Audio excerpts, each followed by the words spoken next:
KKR দলে একসঙ্গে আসছে 3 বিদেশি ব্যাটার, ম্যাচে উঠবে 4 ছক্কার ঝড়, ফ্যানেদের জন্য বড় সারপ্রাইজ।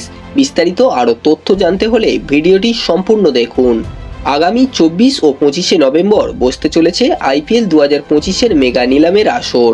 রিটেনশন তালিকা প্রকাশের পর ইতিমধ্যেই আইপিএলের 10টি দল তাদের নিলামের স্ট্র্যাটেজি তৈরি করার কাজ প্রায় শেষ করে ফেলেছে। নিলামের আগে যে দলগুলিকে নিয়ে সবচেয়ে বেশি আলোচনায় রয়েছে তাদের মধ্যে অন্যতম হল defending champion Kolkata Knight Riders. Andre Russell, Sunil Narine, Varun Chakravarthy, Rinku Singh, Harshit Rana এবং রমনদীপ সিংদের রিটেন করেছে কেকেআর। নিলামের আগে গতবারের চ্যাম্পিয়ন অধিনায়ক শ্রেয়াস আইয়ারকে ছেড়ে দিয়েছে কেকেআর, ছেড়ে দিয়েছে ফিল সল্টের মতো তারকাকেও। মেগা নিলামে 3 বিদেশি ব্যাটারকে দলে নেওয়ার জন্য টার্গেট করছে কলকাতা নাইট রাইডার্স ম্যানেজমেন্ট।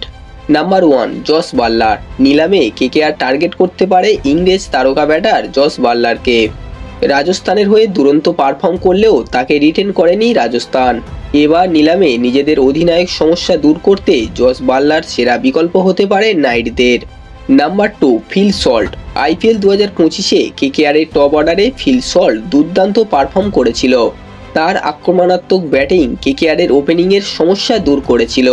400-র বেশি রান করেছিল তারকা ইংরেজ ব্যাটার। তাকে রিটেন না করলেও ফের নিলামে সল্টের জন্য দর হাঁকাতে পারে কলকাতা। নাম্বার 3 রহমানুল্লাহ গুরবাজ।